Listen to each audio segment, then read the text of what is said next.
episode of The Laughing Goblins. I'm Holly. And I'm Bonbon. In this episode, instead of continuing the Inferno, we will be talking about one of my special interests, which in this case is sociological theory and Broadway musicals. Our two authors we're focusing on today are Karl Marx and Stephen Sondheim. Karl Marx was born in 1818 in Trier, Germany. He was born Jewish but was baptized Protestant due to anti-Semitism, which influenced his writing. His most famous pieces are German Ideology, Das Kapital, and the Communist Manifesto. He was a frequent collaborator with a fellow sociologist, Friedrich Engels. Although his work was written over 100 years ago, Karl Marx remains one of the most influential sociological theorists today. People of all sorts, including academics, artists, and students, use themes from elements of Marxist thoughts on class, capitalism, and exploitation in their own works. One such person is composer, lyricist, and author Stephen Sondheim. I will show in this episode how Sondheim folds Marxist themes into two of his musicals, Into the Woods and Sweeney Todd. I will first summarize each of these plays and then draw out the Marxist themes that I detect in his work. I will end by discussing the main difference I see between Sondheim and Marx. While Sondheim suggests that greed is caused by personal shortcomings of individuals, Marx sees the cause in looks at the inner workings of the economic system of capitalism, a profit system that rewards the greedy and puts kind people out of business, creating an epidemic of greed and cruelty throughout society. Here's a little bit about Stephen Sondheim. He was born in 1930. His parents got divorced. He had a difficult relationship with both of his parents. His mother was distant and cold, and he didn't see his father often. So his mentor became his father figure. His mentor, of course, being Oscar Hammerstein of Rodgers and Hammerstein. Interestingly, Hammerstein was very progressive for his time and was hauled before Joseph McCarthy's House of Un-American Activities Committee and was asked if he was a communist or would work with communists. "Of course I would. Certainly," he replied. Sondheim lists Hammerstein as one of his biggest and most supportive influences, but makes no mention of this in either of his books, though he does mention that Hammerstein is rather progressive. Sondheim is also a winner of an Academy Award, 8 Tonys, 8 Grammys, a Pulitzer Prize, the Laurence Olivier Award, and other such accolades. He composed 23 different plays, wrote lyrics for 2, collaborated with James Lapine twice, one of which is featured in this discussion. He collaborated with James Lapine for Into the Woods, and he collaborated with Hugh Wheeler for Sweeney Todd, the Demon Barber of Fleet Street, which is the second musical I will be covering in this episode. Into the Woods was published in 1987 and was Sondheim's second collaboration with James Lapine. The show features many fairy tale characters whose storylines intersect in elaborate and zany ways. The story is a parable about people who live in fevered pursuit of things, which never seem to be enough, never seem to be the right things, and one thing is always traded for another.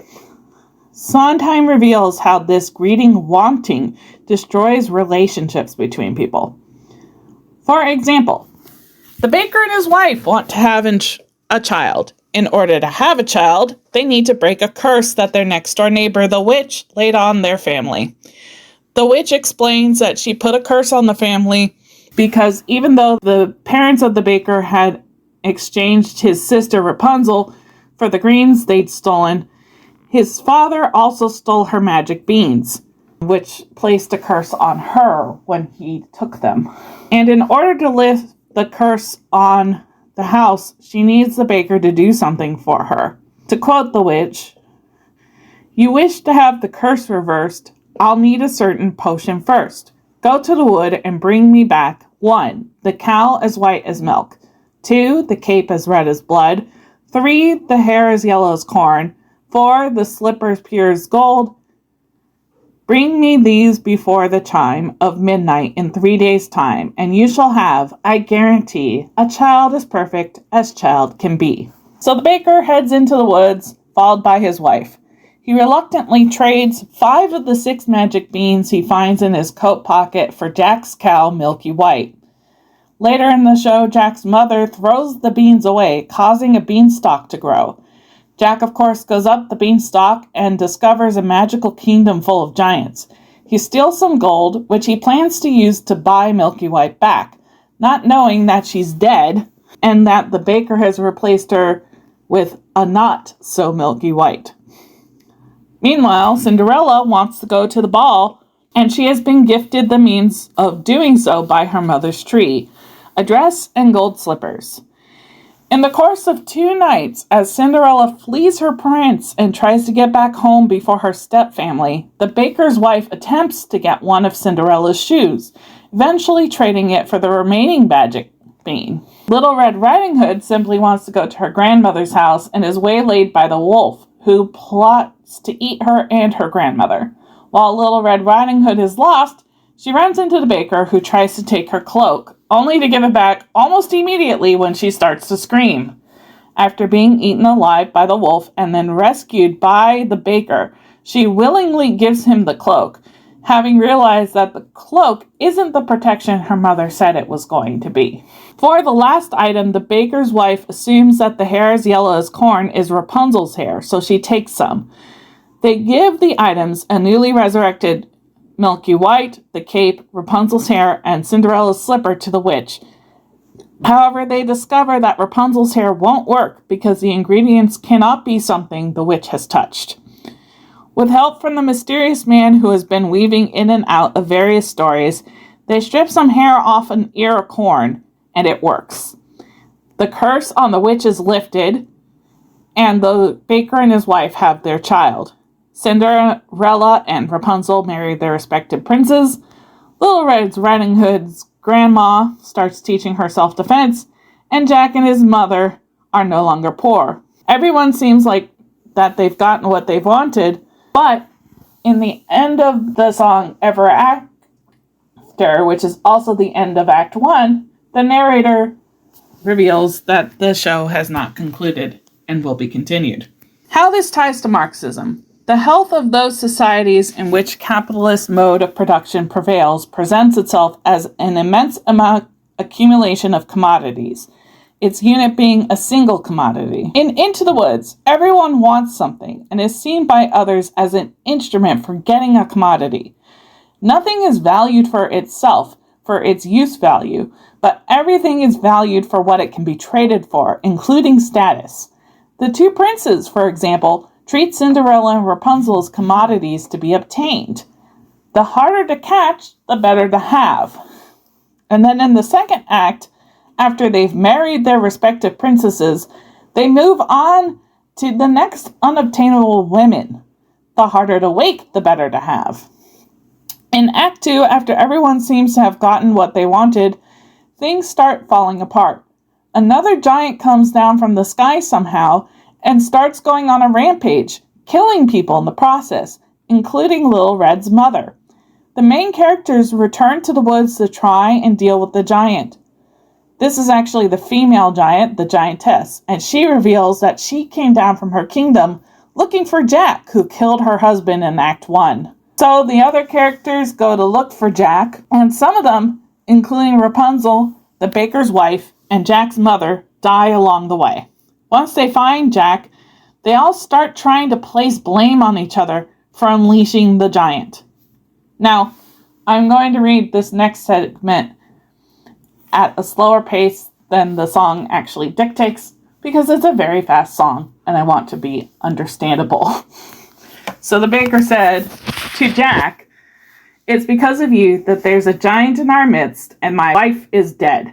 And Jack says, "But it isn't my fault. I was given those beans. You persuaded me to trade away my cow for beans, and without those beans, there'd have been no stock to get up to the giant in the first place."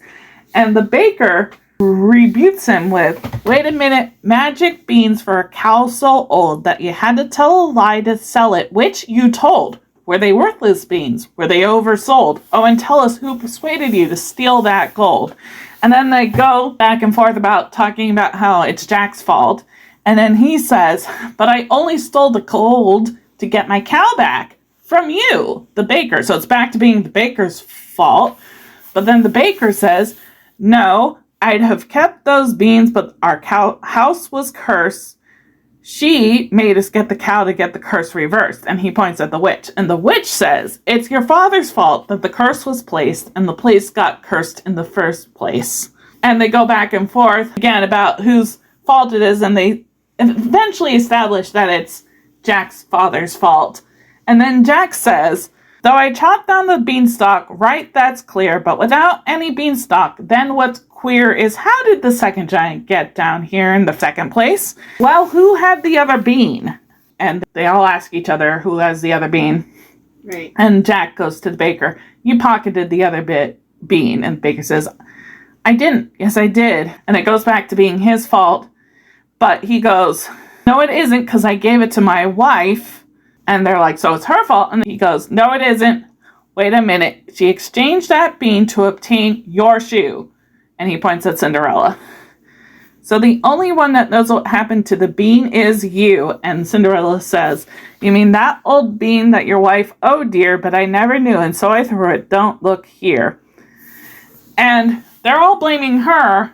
And so she bounces it back to Jack and says, "Well, if you hadn't gone back up again," and he says, "We were needy." And she goes, "You were greedy. Did you need the hen that lays the golden eggs?" Yeah. And Jack says, "Well, I got it from my mother." And Little Red says, "So it's her fault then." And Cinderella says, "Yes, and what about the harp in the third place?" Because Jack makes 3 trips up the beanstalk. First is to get some gold. Second is to get the hen. And third is to steal a harp that sings so melodiously that you weep to hear it.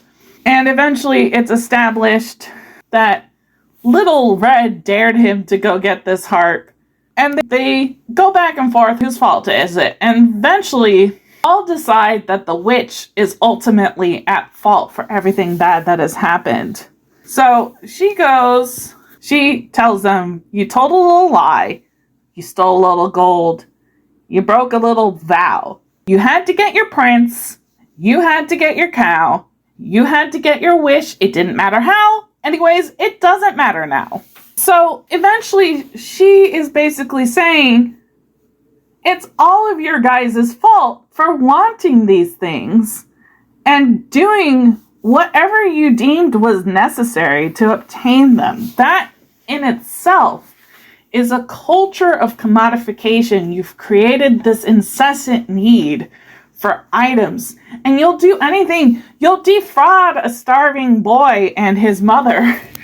You'll basically assault a little girl who's wearing a cloak to steal it. You'll snatch somebody's hair off of their head. It doesn't matter because you got what you wanted. And let's get to the importance of the giant. Many people wrote to Sondheim after seeing the show saying that the giant was a metaphor for the AIDS epidemic.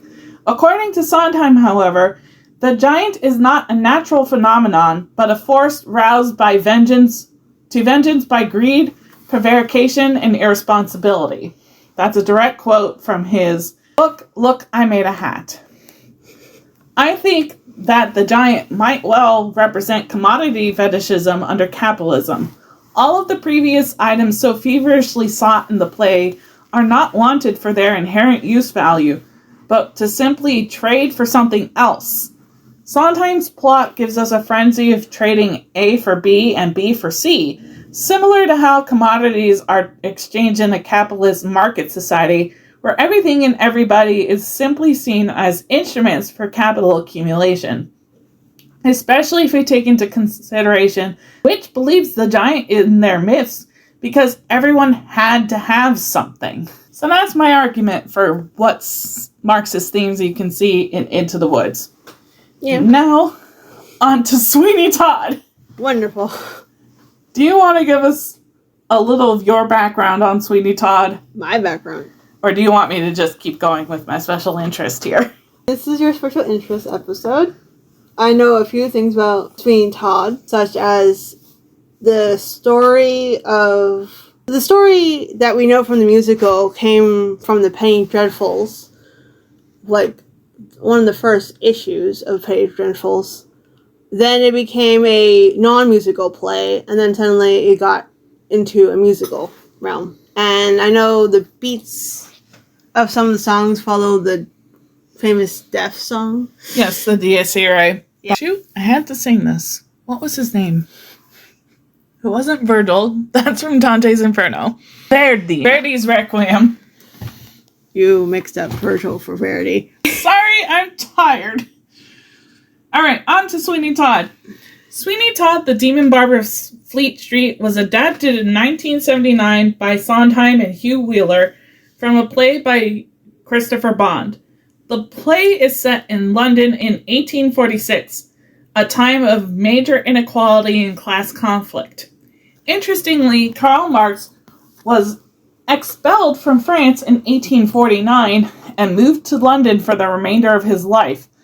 Though he, of course, does not feature in this play. It's just an interesting, fun historical fact. Sweeney Todd features a barber by the name of Benjamin Barker, who was wrongly accused of a crime by Judge Turpin, who lusted after Barker's wife.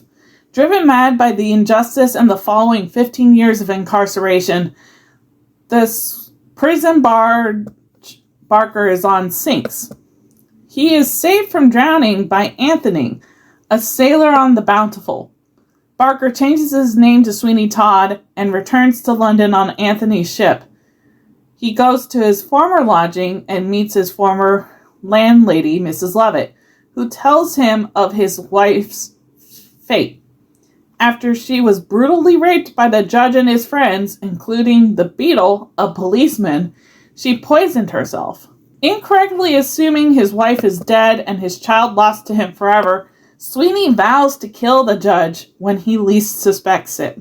Later in the play, it's revealed that the judge took in Sweeney's daughter Joanna as his ward and plans to marry her. When Sweeney finds this out, he vows to save her, enlisting the help of Anthony, who informed him of Joanna's fate. So how does this play relate to Marxism? Not only did the original production of Sweeney Todd begin with a picture of the British class system being torn down, but also several times a desire to conform to capitalist ideals is used as a solution for the problems of various characters. In the words of Marx, who had a clear critique of capitalism, capital is dead labor, which, vampire-like, lives only by sucking living labor and lives the more labor it sucks. This desire to conform to capitalist ideals is depicted as having a negative effect on our main characters.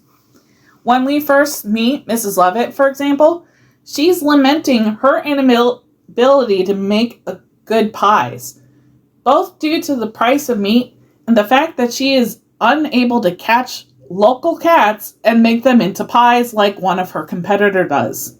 However, after Sweeney brutally murders Pirelli, a former apprentice attempting to blackmail him with his identity, Mrs. Lovett, desire to make a profit, leads her to suggest that they make his body and that of any other person that Sweeney happens to murder into pies and sell them to the lower class, feeding them their oppressors. There's more than the lower class. There was the noblemen of the time, the working class, and then what they call the underclass, which is people who are Mrs. Lovett's area.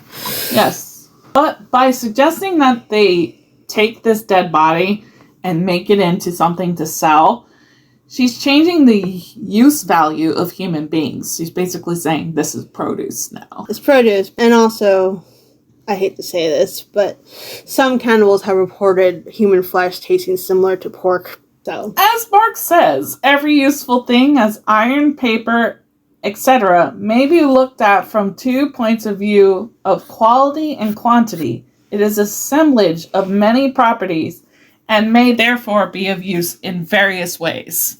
And I apologize in advance for the many, many puns that will be quoted in the Sweeney Todd songs, because there are so many. But here are quotes from the song A Little Priest, which has Lovett basically talking Sweeney into turning his murder into profit. She goes, "Seems a downright shame." She says, "Seems an awful waste. Such a nice plump frame. What's his name has, and nor can't be traced. Business needs a lift. Debts to be invoiced. Think of it as thrift, as a gift, if you get my drift. Seems an awful waste. With the price of meat, what it is, when you get it, if you get it." And Sweeney goes, and she goes, "Good you got it. Take, for instance, Mrs. Mooney and her pie shop. Business never better using only pussycats and toast. And a pussy's good for maybe 6 or 7 at the most. And I'm sure they can't compare as far as taste." And that goes on into many different puns about people's professions and how they would taste in a pie. But at the end of it, Sweeney says, "The history of the world, my love, is that those below serve those up above. How gratifying for once to know that those above will serve those down below." Of course, he means serving literally, because they make people into pies that they then sell to people as food. Looking past that, they're talking about tearing down the bourgeoisie and reshaping society. In the end, having gotten his revenge on the judge and the beetle, Sweeney realizes that the beggar woman he kills to get out of his way was his wife, Lucy, who'd been driven mad by the poison she took in her attempted suicide. Enraged by Mrs. Lovett's duplicity, he throws her into an oven. And Toby, driven mad by the realization they've been using people in their pie, slits his throats. So in this case, greed rewards no one. Sondheim is an interestingly contradictory man. He was alive in the Radical 30s, the Red Scare, the Civil Rights Movement, and the Stonewall riots. However, I could not find any evidence suggesting he took part in any political movements or that they strongly, drastically influenced his life, which is interesting because he was a gay man. You would think the Stonewall riots would affect him. It probably did. On the other hand, he grew up with a very progressive mentor, again, Oscar Hammerstein, in the radical 1930s and early 40s, and in New York City, which had a strong leftist movement. It is possible that Marxist themes about exploitation and social justice were in the air around Sondheim. Sondheim's works are lauded as being full of social consciousness, starting with the presence of local race relations in West Side Story, which he wrote the lyrics for. Perhaps this is one of the reasons Sondheim isn't very popular on Broadway. Another reason, and one he easily admits to, is that he doesn't compose hits, he composes songs that fit the characters and their situation. It's hard to market most of Sondheim's songs because they're only relatable to that particular moment, to a few particular characters in a particular play. It's not like a universally applicable song. It's like for this one specific guy doing this one specific thing. In fact, in his 55 years of composing, he's only composed one well-known hit, and that was "Send in the Clowns," which has not only been covered by Broadway stars such as Audra McDonald and Bernadette Peters, but by more well-known stars like Fred Astaire and Barbra Streisand. Sondheim even wrote a song that mentions his inability to write catchy, marketable songs called "Opening Doors." Really, he pokes fun at himself a lot. He does. In conclusion, the key difference between the two is that Marx looks at the structure of economy to explain the creation of greed. In the social production of their life, men enter into definite relations that are indispensable and independent of their will, relations of production which correspond to a definite stage of development of their material productive forces. The sum total of these relations of production constitutes the economic structure of society, the real foundation on which rises a legal and political superstructure, and to which correspond with definite forms of social consciousness. The mode of production of material life conditions the social, political, and intellectual life process in general. It is not the consciousness of men that determines their being, but on the contrary, their social being that determines their consciousness. Sondheim takes the same idea of formed social consciousness and almost obscures it with a larger message. For Into the Woods, it's be careful what you wish for, and for Sweeney Todd, it's about the perils of the single-minded pursuit of revenge. Seeing as getting his daughter back is only seen as a possible bonus to the enactment of his revenge, one he will happily give up in his quest. Though Sondheim is vexingly uninvolved in the enactment of revolution, I believe he plants the seeds for it, even if all evidence indicates it may only be subconsciously. And there's my special interest. Marxist themes, Sondheim musicals. Now, I will admit, I didn't write on this topic like the blue. It was assigned to me when I was studying sociology in college. I did actually do very well on this paper, even though my teacher at the time was like, "You're writing your paper on what and who? Because there are no really good sources on Marxist theme and Sondheim musicals. Although, there is one now, and I will link that video below." Yes. As always, this has been the Laughing Goblins. You can find me on Instagram at HollyDermaboy. And you can find me, Bonbon, at Blank Esquire.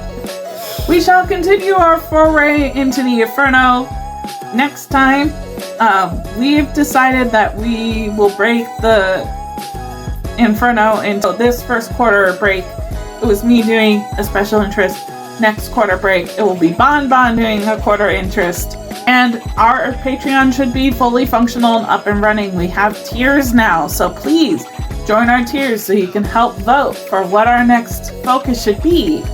And if you want to hear more about not our next focus. But also, wouldn't mind doing more talks about some like musical theater and stuff if somebody wants to request that.